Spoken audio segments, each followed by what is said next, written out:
제가 매주 금요일마다 그 엘리샤 카페에서 만나는 청소년들과 함께 요한복음 말씀을 한 장 이렇게 나누는데, 뭐 사실 한 5분 정도이기 때문에 무슨 설교를 길게 하거나 이런 건 아니고 짧은 이야기들을 합니다. 어차피 사실 라면 먹으러 온 애들이거든요. 그래서 아직도 기억이 납니다. 맨 처음에 마이크를 잡았을 때 저건 또 뭐야? 하는 느낌으로 저를 쳐다봐서 진땀이 났던 기억이 납니다. 근데 조금씩 듣는 애들도 생겨나고, 또 저도 얼굴이 좀 두꺼워져서 뭐 라면만 먹고 있어도 귀로는 들으라지 그러고 이렇게 하기도 하는데, 이제 수능이 끝나고 나서 이제 아이들의 관심사가, 물론 향남에서는 수능으로만 학교 가는 친구들은 많지 않습니다. 또 수능으로 많이 가는 학교에 갔더니 이번에 언어 영역이 많이 어려웠잖아요. 또 그냥 마음이 훅 이렇게 그것 때문에 이렇게 절망까지, 이제 그래도 기도 모임에 나왔던 친구들은 절망까지는 아닌데 주변에 쓰러져 있는 애들이 좀 있다고 얘기를 하더라고요. 제가 그래서 이 짧은 얘기를 내 나라는 이 땅에 속하지 않았다라는 구절 하나를 들으면서 아이들에게 설명해 준 게, 우리가 돼지고기냐, 1등급, 2등급, 3등급으로 내신, 수능, 등급으로 우리 인생이 해석될 수가 없다. 왜 1등급, 2등급, 3등급이 중요하냐면, 내가 이 땅에 속했기 때문에 대한민국의 수험생으로 대한민국에 있는 학교에 가려면 그 등급으로 결정 내리기로 이렇게 프레임을 짜놨기 때문에 그것을 중요하게 여길 수는 있지만, 우리가 그 등급에 실패하는 것이 우리의 인생의 실패가 아니고, 또 하나님은 그러한 등급에 매이지 않는 분이시기 때문에, 나는 실패한 것처럼 느껴질 수 있지만 하나님의 나라는 이 땅에 속한 것이 아니어서, 이 땅에 종속된 것이 아니어서 우리를 향한 하나님의 계획은 실패하지 않는다, 이렇게 얘기들을 좀 나눴습니다. 하나님 나라가, 하나님의 다스림이 어떻게 경험하느냐에 따라서, 하나님 나라를 어떻게 이해하느냐에 따라서 뭐 고3뿐만이겠습니까? 우리가 우리 인생을 바라보는 관점이, 그리고 우리 인생에 다가오는 여러 가지 어려움들과 한숨과 고통들을 바라보는 관점들이 전혀 달라질 수밖에 없습니다. 여러분은 어떻게 하나님 나라를 생각하십니까? 우리 모든 찬양에는 신학이 담겨 있는데, 우리 어려서부터 주일학교에서 교회학교에서 자란 분들은 하늘나라의 신학이 담겨 있는 여러 찬양들을 많이 부르셨는데, 그죠? 그 중에 하나는 뭡니까? 돈으로는 못 가요. 그죠? 예. 믿음으로 가는 나라. 그래서 하나님의 나라 어떻게 가냐? 또 한 구절이 생각납니다. 차표 필요 없어요. 주님 차장 되시니. 비유로 그 나라에 가는 그 티켓, 그죠? 여러 가지 비유들을 가지고 하나님 나라를 이해하고, 그게 하나님 나라를 향한 우리의 태도를 결정하는데, 오늘 이 말씀을 통해서 하나님 나라를 예수님은 어떻게 설명하시는지, 또 예수님은 어떻게 보여주셨는지를 잠깐 살펴보고자 합니다. 정치적 관점으로 이 본문은 봐야 됩니다. 정말 정치적인 사건입니다. 왜냐하면 정치가 빌라도의, 로마 총독인 정치가 빌라도의 정치적인 재판이었거든요. 이스라엘은 로마의 입장에서 보더라도 잦은 반란이 있었던 그런 식민지였습니다. 그래서 다른 곳에서는 분봉왕들을 세워서 충분히 맡겨놨기도 했는데, 왜 빌라도가 총독이었냐? 왜냐하면 반란 때문이었습니다. 이스라엘의 그 민족주의, 그 시오니즘으로 지금 표현하는 그런 민족주의가 있어서, 우리는 하나님이 우리 왕이지 로마 황제를 우리 왕으로 섬길 수 없다, 이렇게 반역하는 무리들이 있어서 이게 통제가 안 되니까 직접 군대를 내려보내가지고 그렇게 이제 빌라도가 총독 역할을 했습니다. 헤롯 왕가가 있었음에도 불구하고 이제 한쪽 편에는 빌라도가 있었던 거죠. 그리고 또 오늘 오늘 그 정치가 빌라도가 지금 누구 눈치를 보고 있냐면 이스라엘의 토착 세력, 이스라엘의 정치적인 리더들인 종교 지도자들을 지금 상대하고 있습니다. 이스라엘 사회는 정치와 종교가 일치된 사회이기 때문에 종교 지도자들이 가지는 그 권위라는 것이 이게 분리되지 않기 때문에 권위가 너무나 컸습니다. 그런데 그 정치적인 집단이 항상 이제 총독 빌라도는 신경 쓰이는 거 아니에요. 나를 이곳의 총독으로 황제가 세운 이유는 반란 없이 세금 잘 거두고 이 땅의 백성들이 로마 황제 앞에 무릎을 꿇게 하기 위해서인데, 이거 그 열심당 같은 반란 세력들이 있단 말이에요. 실제로 바라봐도 그냥 강도가 아니라 정치적인 반란 세력이었습니다. 그래서 황제 앞에 이제 독립운동 세력이었던 거예요. 쉽게 말하면 독립운동가라고 생각하시면 좀 더 편할 것 같아요. 그런데 그런 상황 속에 지금도 정치범이 감옥에 갇혀 있는 그 상황에 이 정치적인 세력이 왔단 말이에요. 그러면 눈치를 보기 마련입니다. 야, 이것도 문제 생기는 거 아니야? 폭동이 일어나는 거 아니야? 이런 계속 정치적인 눈치를 보고 있는 이 정치가 빌라도에게 토착 정치 세력이 요구를 하고 있습니다. 정치범으로서의 예수 그리스도를 얘기하고 있는 겁니다. 죄명은 반역입니다. 상당히 큰 규모의 추종 세력이 있었습니다. 갈릴리 출신 예수가 스스로를 왕이라고 말한다.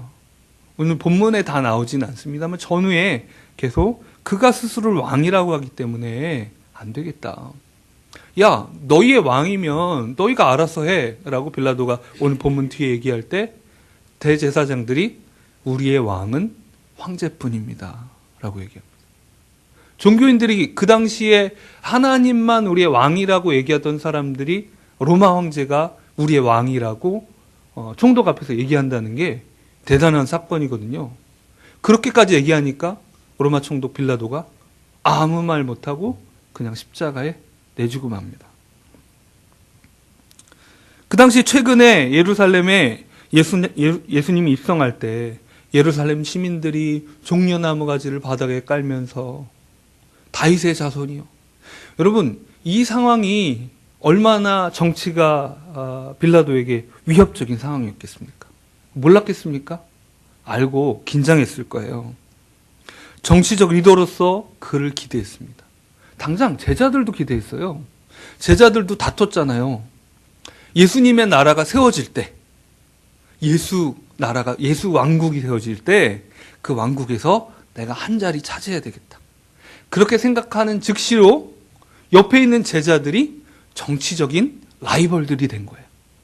야, 너 나보다 예수님한테 잘 보여가지고 로비를 해가지고 예수 왕국이 생겼을 때 한 자리 차지하려고 하는 그 정치적인 긴장감이 제자 공동체 안에도 있었습니다.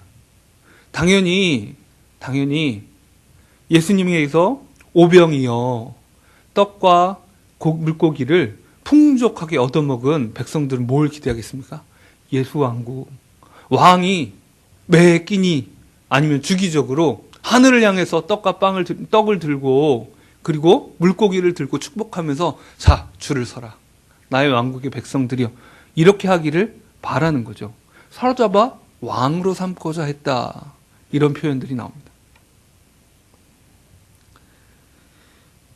그런데 예수는 성전 뜰에서 고위 성직자들의 중요한 자금줄이었던 그 성전 안에 있는, 성전 뜰에 있는 환전상들과 제사용 가축들을 파는 상인들을 그 영업을 방해했습니다.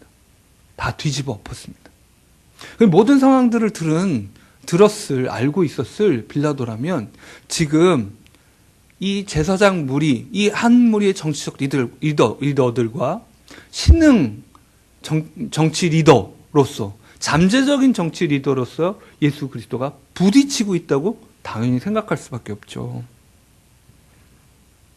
예수가 행했다는 기적들과 대중적인 인기들과 정치 지도자로서의 종교인들과의 그 갈등이 식민지 이스라엘의 정치적인 갈등을, 긴장감을 고조시키고 있는 그 찰나에, 하지만 아직까지는 현행법을 위반하지 않은 잠재적인 요주인물 예수 그리스도가 붙잡혔습니다. 그런데 사실은 이렇게 붙잡혔던 것이 빌라도도 이것에 협조했을 가능성이 높습니다. 왜냐하면 본문 앞에는 예수를 잡으러 온 무리가 군대라는 표현이, 다른 복음서에는 군대라는 표현이 나오지 않거든요. 군대입니다. 군대가 어떻게 동원됩니까? 대제사장들이 동원할 수 있는 그런 사람들이 아닙니다. 최소 수십 혹은 수백의 사람들이 이 군대가 갔다는 거예요. 예수님을 잡으러. 자, 군대가 찾아왔어요. 예수님께서 묻습니다. 너희가 누구를 찾느냐? 물으니까 그들이 나사렛 예수를 찾는다 라고 대답합니다. 근데 예수님께서 뭐라고 대답하시냐면 그가 나다 라고 대답합니다. 여기서 그가 나다라는 표현이 헬라어로는 에고 에임이라는 표현인데, 보통은 이스라엘 사람 헬라어에서는 이렇게 그냥 주어를 잘 쓰지를 않아요. 이 영어에서 보면 I am 하면 나는 무엇이다 뭐 이런 표현을 쓰잖아요. 그런데 헬라어에서는 I를 안 씁니다. am 하면 당연히 I가 앞에 들어가는 겁니다. 그런데 에고 에임이라고 표현할 때는 뭐냐면 신적인 표현에서만, 신이, 그러니까 구약 성경에서 보시면 모세가 하나님께 이름을 묻잖아요. 나는 스스로 있는 자다. I am who I am 할 때에 그 에고 에임이 나는 무엇이다. 그러니까 거기에 나는 무엇이다가 없고 나는 그저 존재한다. 나는 나다. 이런 표현이죠. 그 표현을 할 때는 이스라엘의 사람들이라면, 그 당시에 그 배경을 갖고 있는 사람들이라면 신적 권위에 대해서 생각할 수밖에 없습니다. 그러니까 당연히 내가 그다라고 할 때 두려워서 나가 떨어집니다. 엎드러집니다. 야, 이거 뭐지? 큰일 났는데? 그런 긴장 속에 예수 그리스도를 바라보는 왕으로서, 신적 존재로서의 그를 바라보는 그 마음들이 있었단 말입니다. 그 두려워하는 마음들이 있었어요. 이제 그 자신의 왕국을 보여주시는 예수 그리스도가 지금 여기 있습니다. 지금 로마를 대표하는 빌라도 앞에, 그리고 식민지 이스라엘을 대표하는 이 종교 지도자들 앞에 예수님은 자신의 왕국의 왕으로서 계십니다. 이 모든 상황들을 알고 있었기에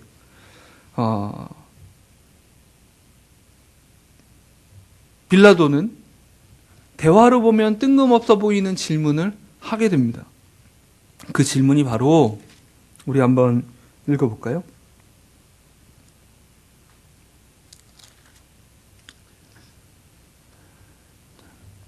33절 말씀입니다. 시작.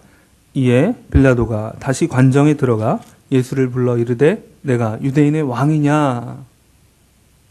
그러니까 예수님께서는 갑자기 이런 질문이 나오거든요. 맥락 없이. 예수께서 대답하시되 이는 내가 스스로 하는 말이냐 다른 사람들이 나에 대하여 내게 한 말이냐. 도대체 그런 얘기를 누구한테 들었냐. 너 스스로 이 얘기를 유대인의 왕으로 나를 생각하며 묻는 것이냐, 혹은 누군가가 혹은 저 종교 지도자들이 그렇게 얘기해 준 거냐, 이렇게 묻습니다. 그때 네가 왕이냐라고 할 때 예수님께서 곧바로 대답하실 때 내 나라는 이라고 대답하십니다. 한번 또 읽어보겠습니다. 36절입니다. 시작. 예수께서 대답하시되 내 나라는 이 세상에 속한 것이 아니니라. 만일 내 나라가 이 세상에 속한 것이었다면 내 종들이 싸워 나로 유대인들에게 넘겨지지 않게 하였으리라. 이제 내 나라는 여기에 속한 것이 아니니라. 그런데 제자들은 예수님의 나라가 이 땅에 속한 것이라고 생각했습니다. 그러니까 예수님이 붙잡혀갈 때 베드로는 칼을 꺼낸 겁니다. 칼을 꺼내서 말고의 귀를 베어버렸습니다. 왜요? 이 땅에 속한 나라에 나는, 예수님은 왕인데 나는 예수님의 신복이란 말이에요. 충신이란 말이에요. 그러니 어떻게 돼요? 내 왕을 지켜야죠. 목숨을 걸고라도 지켜야죠. 생각해 보십시오, 여러분. 베드로가 군대 앞에서 칼을 꺼냈습니다. 미친 겁니다. 죽으려고 작정한 겁니다. 베드로는 목숨을 걸고 예수 그리스도의 나라에 속한 사람으로서 예수 그리스도의 나라를 지키고 예수 그리스도 그 왕을 지키고자 칼을 빼낸 거예요. 그런데 예수님은 발고의 길을 붙여주시고, 그리고 칼롱한 자는 칼로, 이 하나님의 나라가, 예수 그리스도의 나라가 이 칼로 이루어지지 않는다는 것을 이야기하십니다. 그 정치력으로, 그 힘으로 이루어지는 나라가 아니에요. 그것으로 나타나고 보여지는 나라가 아니에요. 그것으로 경험되는 나라가 아니에요. 오히려 내 나라는 이 땅에 속하지 않았다라고 얘기하는 거예요. 만약에 이게 내 땅, 이 땅에 속한 나라였다면 내가 제자들 군사훈련 시켰지. 이렇게 얘기하시는 거예요. 빌라도가 다시 묻습니다. 왜냐하면 예수님은 대답하지 않았거든요. 그러면 네가 왕이 아니냐라고 묻습니다. 37절 말씀 읽겠습니다. 시작. 빌라도가 이르되 그러면 내가 왕이 아니냐? 예수께서 대답하시되 내 말과 같이 내가 왕이니라. 내가 이를 위하여 태어났으며 이를 위하여 세상에 왔나니 곧 진리에 대하여 증언하려 함이로라. 무릇 진리에 속한 자는 내 음성을 듣느니라 하신대.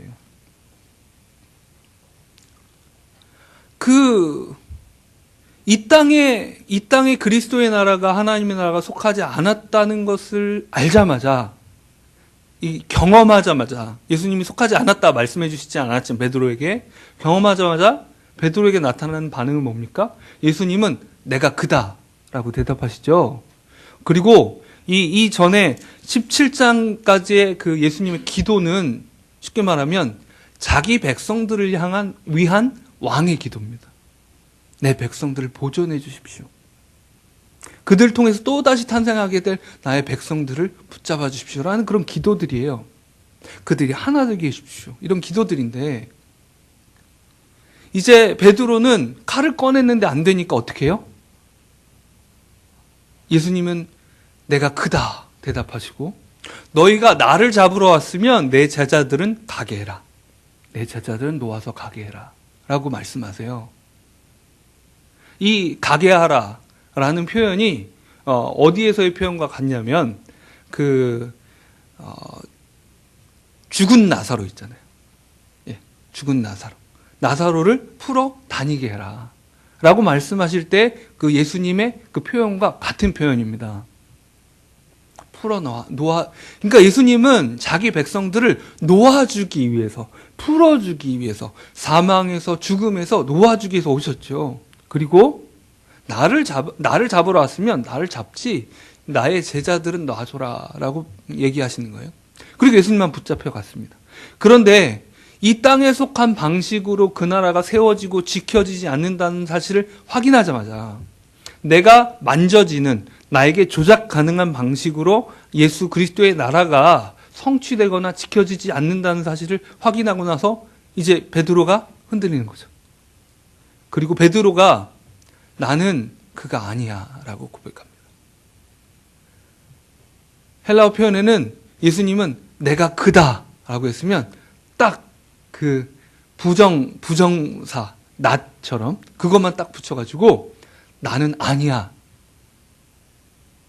예수님은, 왕이신 예수님은 자기 백성을 위해서 내가 그다 라고 대답하신다면 베드로는 어떻게 돼요? 나는 그 백성이 아니에요 라고 대답한 겁니다. 여러분, 우리가 예수 그리스도의 나라가 이 땅의 방식으로 이루어지지 않는다는 사실을 깨닫고 나서 배신감을 느끼는 사람들이 있습니다. 고3들 중에도요, 내가 이 바쁜 고3 시기에 기도 모임도 나오고 기도도 하고 묵상도 하고 주님께 매달렸는데 이건 배신이지. 이렇게 생각하는 친구들이 있어요. 이 땅의 방식으로 내가 원하고 만져지고 조작할 수 있는 방식으로 하나님의 나라가 경험되지 않으니까 그걸 배신이라고 생각하는 거예요. 나는 그의 백성이 아니에요.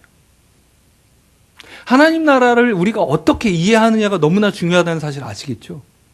우리가 그것을 제대로 알지 못하면 우리의 기대와 소망, 우리가 생각하는 하나님의 나라가 이루어지지 않을 때 우리는 그 나라에서 등 돌릴 가능성이 있는 사람들이거든요. 하나님 나라가 어떤 나라인지를 우리는 잘 알아야 됩니다. 이제 빌라도는 재판정을 들락날락하고 있습니다. 왜냐하면 이 본문의 1절에 나온 것처럼, 본문의 17절에 나온 것처럼, 죄송합니다. 28절이죠. 28절에 나온 것처럼 이 유월절을 앞두고 이방인의 집에 들어가서, 그러니까 빌라도가 이방인이니까 이방인의 집에 들어가면 이 엄격한 기준을 가진 율법적인 최고위층 이 종교인들이 자신이 더럽혀져서 그 유월절 음식을 먹을 수 없을까봐 두려웠던 거예요. 그리고 빌라도는 쉽게 말하면 여기서는 무조건 갑은 아니에요. 야, 들어와 그래도. 니들이 재판을 요청을 했으면 들어와야지 라고 자기 집으로 자기 뜰로 들어오게 만드는 것이 아니라 예수님은 빌라도가 있는 그 관저로 들어가서 재판을 받아요. 끌려 들어가서. 그런데 어떻게 돼요? 예수님을 신문하고 열심히 얘기를 하다가 바깥으로 또 나와서 제사장들하고 얘기하고 이런 상황이 벌어지는 거예요. 계속 왔다 갔다 왔다 갔다 왔다 갔다 왔다 갔다 하면서 빌라도는 예수님을 재판하는 이 일을 하고 있습니다. 야, 이 사람의 죄명이 뭐야? 그러니까, 아니, 죄가 있으니까 데려왔지. 이렇게 얘기해요. 그리고, 어느 정도는 빌라도가 군대를 내주는 것을 승인을 했다면 아는 얘기잖아요. 그죠? 당신도 동의해놓고 왜 딴 얘기해? 그런데 중요한 건 빌라도가 원하는 방식은 정치적인 요주인물 예수 그리스도를 죽이는 게 아니에요. 왜냐하면 그것도 위험하거든요. 왜냐하면 따르는 무리가 많은데 그를 따르는 무리가 정말로 많은데 예수 그리스도를 죽이면 그럼 소요가 일어날 수도 있잖아요. 정말로 반란이 그를 따르던 무리들이 반역을 일으킬 수 있단 말이에요. 진압을 하겠지만 그것 자체가 자신의 정치력에 아주 흠이 되는 일이죠. 죽이는 걸 원치 않았어요. 경고만 하기를 원했어요. 때려서 놓아주기를 원했어요. 야, 네가 해봐야 다 내 손 안에 있어 라고 예수에게 경고 주기를 원했어요. 그런데 이 제사장의 무리들은 예수님을 죽이기를 원했단 말이에요. 우리는 죽일 권한이 없다고 이렇게 얘기를 하기 시작합니다. 예수님께 들어와서 이제서야 물을 때 예수님의 나라의 그 성격에 대해서 내가 왕은 왕인데 어떤 왕이다, 내 나라는 어떤 나라다라고 예수님 말씀해 주고 있습니다. 이 땅에 속한 것이 아니고 이 땅에 속한 정치력과 힘과 군사력으로 지킬 수 있는 그것으로 세워지는 나라가 아닌 겁니다. 마태복음 표현이 빌리자면 칼로 응한 자는 칼로 망하는 거잖아요. 그죠? 그러니까 그 나라를 칼로 세우면 칼에 망할 수밖에 없는 나라가 되는 거예요. 하지만 예수 그리스도의 나라는 그런 힘으로 세워지는 나라가 아니란 말입니다. 예수님께서 내가 왕이다. 내가 왕인데 이것을 위해서 태어났고 이것을 위해서 세상에 왔고 진리에 대해서 증언하러 왔다. 진리에 속한 자는 이 진리의 증언을 듣는다 라고 말합니다. 예수님의 나라. 이제 요한복음을 1장부터 읽어온 사람들은 알고 있죠. 예수님께서 곧 진리시라는 걸. 그리고 10장에 내 양은 내 음성을 듣고 말씀을 알기 때문에 빌라도는 그 양이 아니기 때문에 목자의 음성을 이해할 수도 없고 알 수도 없다는 사실을 알고 있습니다. 아무리 그 나라에 대해서 이야기해줘도 그 나라를 뭘로 받아들여요? 자기 프레임으로 받아들입니다. 자기가 원하는 바와 원하는 욕구와 원하는 욕망대로 그 나라를 왜곡해서 듣습니다. 다시 한번 말씀드립니다. 여러분, 우리가 수없이 말씀을 읽고 그리고 설교를 듣고 할지라도 우리가 하나님의 나라가 뭔지 우리 귀에 안 들어올 수 있어요. 염려가 될 때가 있단 말입니다. 제가 정말 수년 전에 교구 사역을 할 때, 정말 저분 어떡하지? 저러면 안 되는데. 물론 권면도 하고 설교도 하지만 귀에 안 들려요. 귀에 안 들린단 말이에요.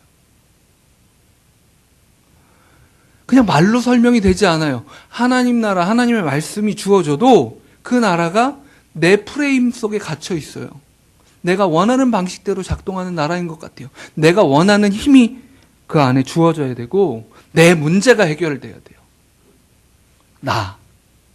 내가 중심인 나라에 하나님 나라라는 팻말만 달아놨어요. 우린 이런 실수들을, 이런 함정에 빠지기가 너무나 쉽습니다. 예수님과 3년을 함께 살았던 제자들이 그랬던 것처럼 하나님 나라가 어떤 나라인지 모르는 거예요. 이제 정치적인 판단을 하던 빌라도는 그럼 진리가 뭔데? 라고 묻고 예수님이 대답할 필요도 못 느끼시고 빌라도는 그 대답을 들을 생각도 없습니다. 그리고 나가서 또다시 유대인들에게 그럼 누굴 놓아줄까? 그런데 그 당시의 정치 구도가, 이스라엘 정치 구도가 예수님이 신흥 정치 세력으로 여겨졌다면 제사장들이 있고요. 고위층 사내들이 속한 제사장들이 있었고, 고위 종교인들이 있었고, 그 다음에 한편에는 제야의 그 열심당, 그러니까 반역 세력이 있었습니다. 그래서 무장봉기를 해서 로마를 뒤엎고 독립하고자 하는 세력도 있었고, 이 종교인들은 로마와 적당히 타협하면서 자기의 기득권을 유지하고 싶은 사람들이에요. 그런데 당연히 서로 세력이 서로 좋아하지 않죠. 근데 예수님이 워낙 그 위협으로 느껴지니까 예수를 놓아달라고, 빌라도를 놓아달라고, 그 강도를 놓아달라고, 그 반역자를 놓아달라고 얘기합니다. 그 자신들이 강도 같은 자들인 걸 보여주는 건데, 그러니까 내 나라예요. 제사장들도 하나님 나라라고 얘기하는 거고, 이 이스라엘은 하나님의 나라인데 이렇게 얘기하는 거고, 열심당도 하나님 나라를 회복하기 위해서 자신들이 그런 노력을 한다고 얘기하고, 제자들도 하나님의 그 나라를 예수님이 이 땅에 보이는 칼과 창의 방식으로 회복할 것이라고 믿고 따랐던 자들이 있는 거죠. 나도 그곳에서 한 자리 해야지. 예수님께서 그런데 그 왕권을 행사하는 방식은 19장에 쭉 나옵니다. 빌라도가 니네 왕이라며, 니네 왕을 죽이라고? 자칭 왕이라고, 우리 왕은 황제라고, 이렇게까지 대답하면서 예수님을 못 받게 만들고, 빌라도는 정치적으로 그것을 양보하지 못하고, 그것을 정의로운 판결을 내지 못하고, 그래, 뭐 어쩔 수 없지 뭐, 나는 책임 없어, 이렇게 합니다. 여러분, 그 모든 과정에서 예수님은 어떻게 왕권을 행사하셨습니까? 그는 무능하셨습니까? 그는 제사장들이 얘기하는 하나님 나라, 혹은 열심당들이 얘기하는 하나님의 나라, 그리고 로마 황제가, 빌라도가 얘기하는 로마 제국, 이 나라들 사이에서 자신의 나라를 보여주지 못하신 겁니까? 그분은 지금 이것을 위해서 내가 여기에 왔다라고 말씀하십니다. 이것을 위해서, 그 나라를 이 방식으로 보여주기 위해서 예수님은 하늘에서, 얘들아, 나를 믿는 사람들, 자, 와, 따르라. 내가 다 떡도 먹여주고 너희 문제도 해결해주고 우리 제자들이 기대했던 게 뭐 무리한 기대는 아니었죠. 왜냐하면 풍랑이는 바다에서 예수님이 딱 나타나셔서 바람과 파도야 잔잔하라 해버리시잖아요. 그러니 그 방식을 기대하는 게 무리가 아닌지는 모르겠지만 예수님께서는 지금 죄인들을 구하시기 위해서 고난과 고통 가운데로 걸어 들어오시는 방식을 통해서 하나님 나라를 보여주시는 겁니다. 사도신경 강해라는 그 책에서 강영환 교수님이 이렇게 얘기하신 하나님 나라에 대한 한국 사회 이해에 대한 얘기가 있어요. 그 일제시대 때 그리고 6.25 때에 그 어간에 한국 기독교인들이 생각하던 하나님 나라는 어떤 나라였을까요? 하나님 나라는 죽으면 가는 나라입니다. 이 땅은 고통스럽고 비참하고 아무런 소망이 없지만 그래도 여기서 하나님의 나라를 위해서 지금 헌신하고 지금 내 목숨을 버리면 내가 죽고 천국에 간다. 아니, 주님이 언제 오실지 모른다. 그야말로 하늘에 이상한 구름만 떠도 주님 오시려나. 이게 죽은 뒤에 들어가는 하나님 나라 개념입니다. 하나님 나라의 내세성, 초월성을 강조한 거죠.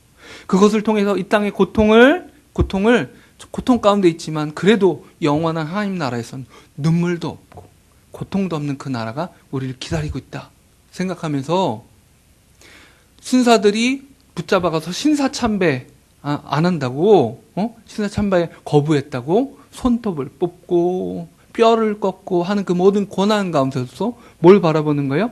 내가 이제 곧 죽으면 너희들은 내 육신의 생명은 죽일 수 있지만 내 영혼을 파괴할 수는 없다. 죽으면 가는 하나님 나라를 바라보며 신사참배 안 한다.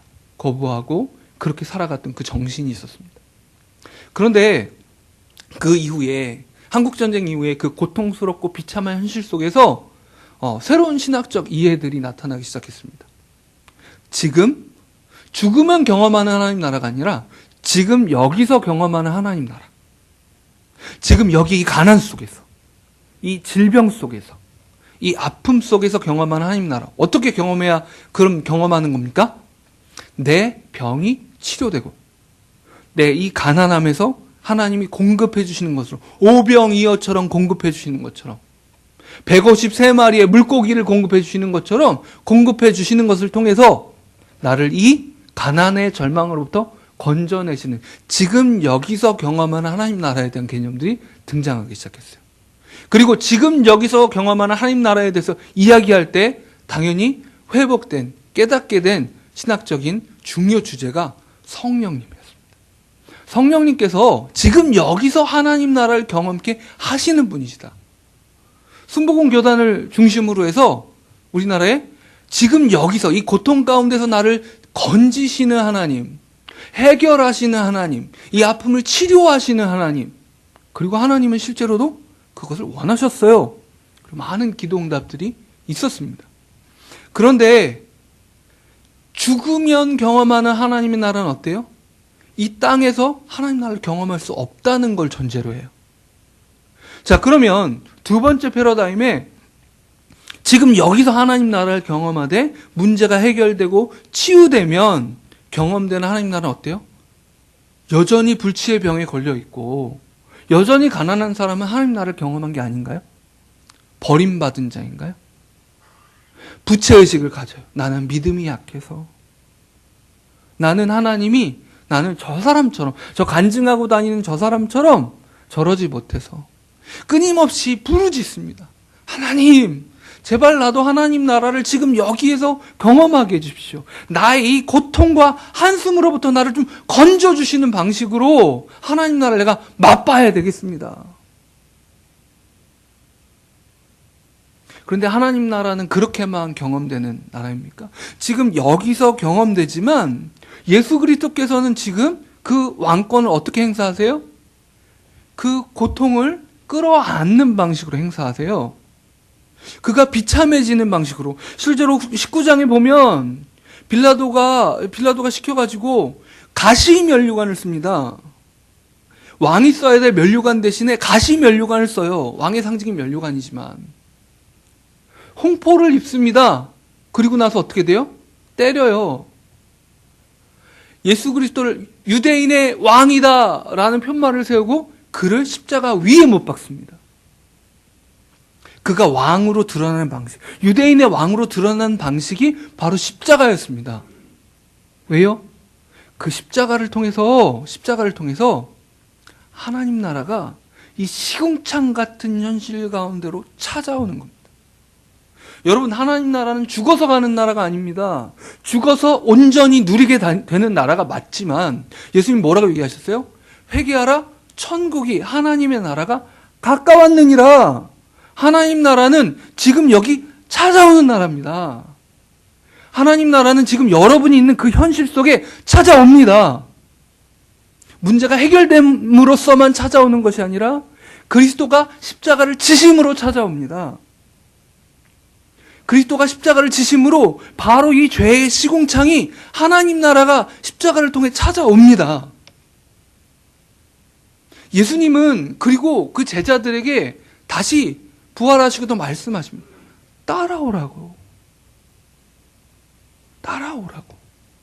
십자가를 지고 따라오라고 말씀하시는 겁니다. 여러분, 우리가 하나님의 나라를, 물론 우리가 고난 가운데 한숨 쉴 때 주님께서 우리를 건지시는 것을 통해서, 우리의 질병을 치유하시는 것을 통해서 하나님의 간섭과 만짐을 경험케 하십니다.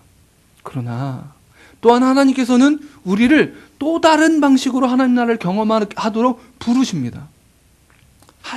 한숨이 나오시죠? 답답하시죠? 눈물이 나시죠? 바로 그 자리에 하나님 나라가 찾아오는 방식이 어떤 방식이에요? 십자가입니다. 저는 이 이야기를, 예수님의 남은 고난에 참여한다는 것이 지금 이 한숨 나오는 현실 가운데 내가 져야 될 그 십자가를 짐으로, 그리스도를 십자가를 지고 따름으로 하나님의 나라가 이 땅 가운데 찾아오는 방식입니다. 하나님의 나라는, 그리스도의 나라는 이 땅에 속하지 않았습니다. 하지만 이 땅에서 경험할 수 있는 나라입니다. 예수님은 그 나라를 지금 보여주고 계시고 지금 우리에게 그 나라를 살기를 원하십니다. 사실 감옥에 갇혀서 독립운동을 하던 우리 믿음의 선진들도 죽어서 하나님 나라 간다고 믿는 것이 그 당시의 신학적 주요 틀이었는지는 몰라도 그 모든 고난과 고문 속에서 실제로 어때요? 고난, 고통 속에서 하나님 나라를 바로 그 현장에서 경험하지 않았으면 어떻게 순교의 자리까지 이르렀겠습니까? 주님은 바로 그 자리에서 하나님 나라를 경험케 하셨습니다. 여러분, 저도 얘기하기에 두려운 얘기입니다. 저도 되게 비겁하거든요. 도망치고 싶은 사람이에요. 제가 청소년 사역자로서 마음에 짐이 있습니다. 여전히 더 기도해야 될 것 같아요. 제가 사역 초기에 제가 가르치던 한 제자가 투신을 했어요. 그 학생의 장례식장에서 위로 예배 설교를 제가 해야 했는데 너무나 기가 막혀서, 왜냐하면 자살의 전조 증상처럼 저에게 어필한 것이 있었거든요. 걔가 학습문답을 받았는데, 학습문답을 받는 그 목사님에게 또 저에게 그리스도 있는, 예수 믿는 사람은, 교회 다니는 사람은 자살하면 어떻게 되나요? 라는 질문을 했어요.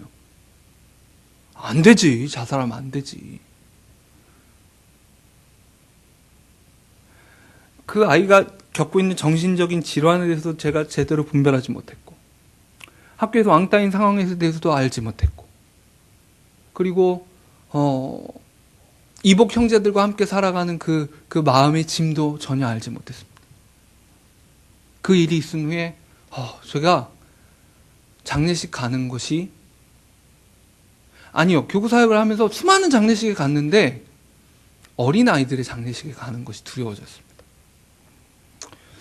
세월호 참사가 일어나고 나서 제가 청소년 사역자로서 너무 그것이 마음에 짐이 되고 힘들어서 어떻게 하면 내가 저 짐을 함께 할 수 있을까, 슬픔에 함께 할 수 있을까 많은 생각들을 했는데, 기도도 하고 뭐 여러 가지로 애를 써봤는데 분향소에 못 가겠는 거예요.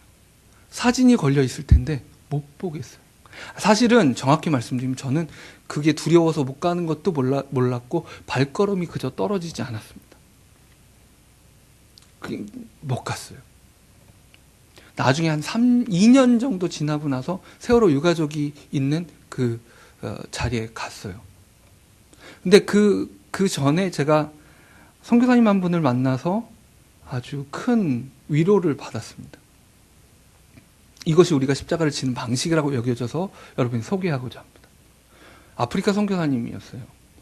우연한 자리에 만났는데 그분이 그런 얘기를 해주시는 거예요. 아프리카에 오하면서 선교사역을 했는데 그분은 찬양사역자로서도 아무튼 영향력이 있어서 쉽게 말하면 기독교 안에서도 진보적인 기독교인도 있고 보수적인 기독교인도 있는데 정말 두루두루 그분을 정말 정신으로 지지하고 후원하는 분들이 많았대요. 근데 세월호 참사가 일어나고 나서 마음이 너무 짐이 돼서 이걸 어떻게 할까 기도하다가 세월호 유가족들을 만나기 시작했답니다. 그리고 그 그러니까 세월호 맨 처음 참사가 일어나고 나서는 안 그랬지만 조금 지나고 나서는 세월호 사건에 정치적인 프레임들, 진보 보수가 싸우는 프레임들이 씌워졌잖아요. 그리고 서로가 그것을 자신의 정치적인 이익을 위해서 좀 더 쓰려고 막 하면서 보수적인 극단적인 측에서는 세월호 참사 자체를 폄하하고 막 이런 일들이 일어났습니다. 근데 교민사회가 보수적이어서 저거 뭐 공산주의자들이 정말 저걸 이용해서 뭐 하려는 거 아니야 이런 그 유의 생각들이 좀 있었던 것 같아요. 그래서 초대해서 교민들의 앞에 세월호 유가족들을 세우고 함께 그 이야기를 나누고 위로하고 하는 시간들. 그런데 문제는 이 얘기들을 나누는 거 기도 편지도 쓰고 할 수가 아니에요. 아니 선교 사역을 하라고 돈을 보냈더니 정치적인 일을 해? 라고 말하면서 보수적인 정치 성격을 가진 절반의 후원자들이 떨어져 나갔다는 거예요. 재정적으로 큰 고통에 처해지게 됐습니다. 그리고 또 문제는 뭐냐면 세월호 유가족들이 가진 이 깊은 절망과 이 고통을 너무 공감하고 함께 해주다 보니까 이분에게 우울이 찾아왔어요. 그 짐을 정말로 함께 진 거예요. 깊은 우울이 찾아와서 마음도 고통스럽고 재정적으로 너무 힘들고 이런 상황인 거예요. 저는 그분 얘기를 들으면서 내가 두려워서 그 분향소 못 갔구나 이런 생각이 그때 깨달아졌는데 그분에게 너무 감사했어요. 근데 그분이 한마디를 마지막에 덧붙이시더라고요. 저는 사실 지금 이 유가족들의 아픔을 함께 지면 우울 때문에 너무 힘들고 또 재정적으로도 너무 힘든데 정말 이상하죠? 저는 인생의 다른 어떤 시기보다 그리스도의 임재를 더 분명하고 더 뚜렷하게 느끼고 있습니다. 라고 얘기해 주시는데 너무 감사했어요. 그리스도의 십자가가 무엇인지를 그가 몸으로 저에게 보여준 거예요. 하나님의 나라는 이렇게 나타납니다. 우리가 절망 속으로 십자가를 치고 걸어 들어갑니다. 그리고 그 절망 속에서 하나님은 하늘의 영광을 임하시게 합니다. 그저 우리의 작은 아픔이 해결되는 방식으로만 그 나라가 보여지는 것이 아니라 우리가 도저히 해결할 수 없을 것 같은 우리 주변에 있는 절망과 고통과 나는 도울 수 없는, 돕는 걸 상상할 수조차 없는, 나름 애써보고 힘쓴다고 해보지만 역부족인 그 모든 상황에 십자가를 지고 절망할, 나는 할 수 없는 그 상황으로 걸어 들어가는 그 자들을 통해 하나님 나라가 임하십니다. 그가 왕이심이 드러납니다. 예수님은 오늘 십자가를 통해 그 나라를 우리에게 보여주셨습니다. 우리의 절망 속으로 그가 걸어 들어오셨습니다. 우리의 절망에 그가 함께 하심으로 그 나라를 이 절망 속에서 보여주십니다. 우리 함께 기도하겠습니다.